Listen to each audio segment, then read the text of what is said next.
आजच्या या भाऊंच्या वाढदिवसाच्या निमित्ताने इथे कार्यक्रमाला उपस्थित असलेले आपल्या सर्वांचे लाडके भाऊ, श्रमजीवी संघटनेचे माजी अध्यक्ष सन्माननीय रामभाऊ, श्रमजीवी संघटनेच्या अध्यक्षा सन्माननीय सीताताई, उपाध्यक्ष दत्तू भाऊ, कार्याध्यक्ष बाळाराम भाऊ, सरचिटणीस विजय भाऊ, पालघर जिल्ह्याचे अध्यक्ष सुरेश भाऊ, ठाणे जिल्ह्याचे अध्यक्ष अशोक भाऊ, पालघर जिल्ह्यातील ज्येष्ठ पत्रकार शरद भाऊ, सन्माननीय नवीनजी, सन्माननीय व्यासपीठ आणि माझ्या समोर इथे उपस्थित असलेले तुम्ही सर्व, मला आज जास्त युवा दिसतायत. विद्यार्थी संघटनेच्या स्थापनेच्या निमित्ताने इथे जमा झालेले सर्व माझे युवा मित्रमैत्रिणींनो आणि श्रमजीवी संघटनेचे सर्व नवीन जुने सर्व सभासद कार्यकर्ते, सर्वप्रथम आपल्या सगळ्यांच्या वतीने आपल्या लाडक्या भाऊंना, माझ्या लाडक्या बाबांना वाढदिवसाच्या खूप खूप मनापासून खूप खूप शुभेच्छा. आणि तुम्हाला सगळ्यांना, श्रमजीवी संघटनेचे सर्व कार्यकर्ते, पदाधिकारी आणि इथे बसलेले सर्व पदाधिकारी, कार्यकर्ते आणि सभासदांना माझे, मी काय म्हणेन, मनापासून जितके आभार मानावे तितके कमी आहेत आज.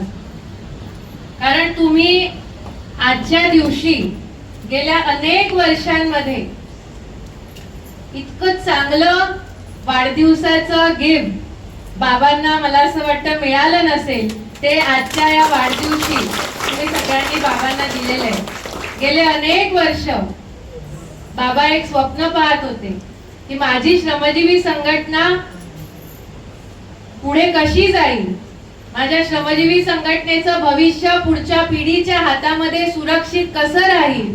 आणि आज तुमच्या सगळ्यांच्या रूपाने मला श्रमजीवी संघटनेचं भविष्य खूप सुरक्षित आणि श्रमजीवी संघटना अधिक मजबूत, अधिक बळकट होताना दिसते. आज आपण इथे समोर बसलेले सगळे माझे युवा मित्रमैत्रिणी, तुम्ही सगळेजण झेन झीच्या नावाने ओळखले जातात, माहिती आहे ना? आजकाल तर एका महिन्यामध्ये झेन झी, झेन अल्फा आणि हे सगळं. मी त्या दिवशी विचारलं की बाबा झेन अल्फा, झेन झी तर कळलं, आम्ही कुठचे झेनचे? मग मला एकाने सांगितलं झेन मिलेनियल. 1997च्या आधी जन्मलेले आपण सगळे झेन मिलेनियल. आणि 1997 ते 2012 या काळामध्ये जन्मलेली जी पिढी आहे त्या पिढीला झेन झी म्हणतात. कोण कोण 1997 ते 2012 मध्ये जन्मले? हात वरती करा. 2012च्या आधी, 1997 ते 2012, मग तुम्ही सगळे कोण आहात? दिल्लीवाले नाही ना? श्रमजीवीचे झेनझी आहात, हा फरक लक्षात घ्या. कारण दिल्लीमध्ये जे आपण झेनझी बघितले त्या झेनझींना बघून असं वाटलं की अरे बापरे, भारताचं भविष्य या झेनझीच्या हातात आहे की काय, कसं होईल देशाचं. पण ती भीती मनामध्ये असताना आज मी हे झेनझी बघितले, मोनिकाला बघितलं, विवेकला बघितलं, कमलाकरला बघितलं आणि त्यांचं ऐकून मला हा विश्वास वाटला की त्या तुटपुंज्या झेनझींच्या हातामध्ये आमच्या देशाचं भवितव्य नाहीये, तर मोनिका आणि विवेक सारख्या झेनझीच्या हातामध्ये आमचं भविष्य आहे. आणि ते भविष्य हे सुरक्षितच असणार आहे, कारण त्यांना त्यांच्या स्वातंत्र्याची किंमत माहिती आहे. आज त्यांना ऐकून मला एक जाणीव झाली की देशासाठी किती हजारो लोकांनी प्राणाची आहुती दिली, किती कष्टाने हे स्वातंत्र्य आपण मिळवलं, त्याची किंमत इथे बसलेल्या प्रत्येक झेनझीला आहे. आणि जेव्हा ती किंमत आपल्याला कळेल तेव्हा ते स्वातंत्र्य टिकवण्यासाठी आणि आपण सगळेजण ते स्वातंत्र्य फुलवण्यासाठी मेहनत करू. आणि आमच्या सगळ्यांची अपेक्षा तुमच्याकडनं तीच आहे की जे स्वप्न देशाच्या क्रांतिकारकांनी, देशाचं स्वातंत्र्य मिळवण्यासाठी ज्या हुतात्म्यांनी जे स्वतंत्र देशासाठी जे स्वप्न पाहिलं की प्रत्येकाच्या पोटामध्ये 2 वेळचं अन्न असू दे, प्रत्येकाच्या डोक्यावरती हक्काचं छत असू दे, प्रत्येकाच्या अंगावरती अंगभर वस्त्र असू दे, आणि आता आपण श्रमजीवीने जे स्वप्न पाहिलेलं आहे की प्रत्येकाला हक्काचं शिक्षण मिळू दे, प्रत्येकाला हक्काचं आरोग्य मिळू दे, प्रत्येकाला सन्मानाने जगण्याचा अधिकार मिळू दे, हे स्वप्न पूर्ण करण्याचं काम इथे बसलेल्या झेनझीला आणि ह्या झेन अल्फाला करायचंय. करणार ना? हा, नक्की. आणि मला खात्री आहे की जेव्हा आपलं नेतृत्व हे विवेक भाऊंसारखं असेल, संघर्ष कसा करायचा, हक्कासाठी आंदोलन कशी करायची, ह्याचं जिवंत विद्यापीठ जर आपल्याला जेव्हा लाभतं आणि त्यांच्या मार्गदर्शनाखाली जेव्हा आपण आंदोलन करतो, जेव्हा आपण संघर्षाला उतरतो, तेव्हा ते आंदोलन यशस्वी होतच आणि आपण आपले अधिकार मिळवून राहणारच ही खात्री आपल्या सगळ्यांना. तुम्ही सगळ्यांनी सुरू केलं शिक्षणाचं आंदोलन, ते गेल्या पावसाळी अधिवेशनामध्ये जवळपास 1 लाख पोस्टकार्ड तुम्ही या राज्याच्या मुख्यमंत्र्यांना लिहून दिली की 18 वर्षापर्यंतचा शिक्षणाचा अधिकार आम्हाला द्या, मोफत शिक्षणाचा अधिकार आम्हाला द्या. 2020 साली भारताच्या नीती आयोगाने शिफारस केली, नवीन शिक्षण धोरण आलं आणि त्या शिक्षण धोरणामध्ये 18 वर्षापर्यंत मोफत शिक्षणाचा अधिकार दिला जावा अशी शिफारस करण्यात आली. आणि तो अधिकार महाराष्ट्रामध्ये पहिल्यांदा मागणी करणारी आपली श्रमजीवी संघटना ठरली, याचा सगळ्यांना अभिमान असला पाहिजे. आपण 1 लाख कार्ड मुख्यमंत्र्यांना पाठवलं.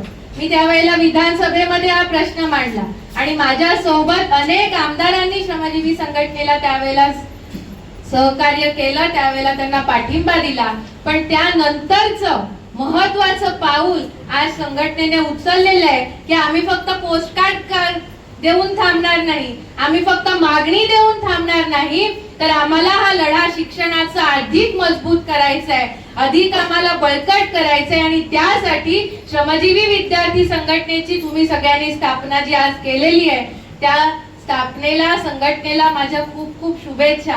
आणि मला ही खात्री आहे की श्रमजीवी विद्यार्थी संघटना फक्त पालघर, ठाणे, रायगड पुरतीच मर्यादित न राहता संपूर्ण महाराष्ट्रामधल्या विद्यार्थ्यांचं नेतृत्व श्रमजीवी विद्यार्थी संघटना करेल. आणि आज जेव्हा मी इथल्या सगळ्या युवकांचं मनोगत ऐकलं, त्यावेळेला ती खात्री निश्चितच मनात झाली की श्रमजीवी विद्यार्थी संघटनेच्या मार्गाने, वतीने आणि माध्यमाने या महाराष्ट्रातल्या विद्यार्थ्यांना आणि विशेषतः आदिवासी विद्यार्थ्यांना नक्कीच न्याय मिळेल. आणि या न्यायाच्या लढाईमध्ये, शिक्षणाच्या लढाईमध्ये मी कायम आमदार म्हणून तुमच्या सोबत राहील आणि श्रमजीवीची मुलगी म्हणून कायम रस्त्यावरती सुद्धा तुमच्या आंदोलनामध्ये तुमच्या सोबत राहील, हा मी तुम्हाला इथे शब्द देते. आणि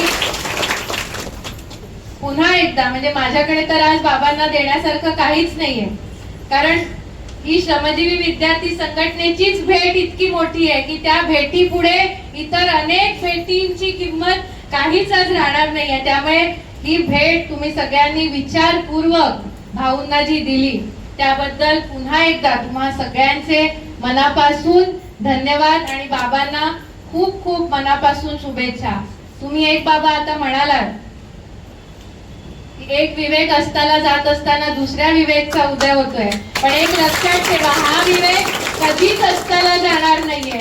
हा विवेक असतानाच अशा अनेक लाखो हजारो विवेकांचा उदय, जरी इथे बसलेल्या प्रत्येकाचं नाव विवेक नसलं तरी या प्रत्येकामध्ये आज विवेक आहे. प्रत्येकामध्ये तुम्ही बसता, तुम्ही वसता आणि या सगळ्यांच्या हृदयामध्ये बसून श्रमजीवी संघटनाने आज एवढं मोठं रूप धारण केलेलं आहे. त्याच्यामुळे असं पुन्हा कधीच म्हणू नका आणि आमच्या मनालाही तो विचार कधी शिवणार नाही. तुम्हाला उदंड निरोगी आयुष्य लाभावं आणि अशा अनेक मुलांचं भवितव्य आपल्याला घडवायचंय आणि तुमच्या मार्गदर्शनाखाली घडवायचंय. त्यामुळे तुम्ही असेच आमचे कान पकडत राहा आमच्या पाठीवर शाबासकी देत राहा आणि जिथे जिथे आम्ही चुकत राहू तिथे तिथे आम्हाला सांगून गोर शेवटच्या रांगेतल्या व्यक्तीपर्यंत पोहोचवण्याची ताकद तुम्ही आम्हाला देत राहा हीच शुभेच्छा मी बाबा तुम्हाला आज देते.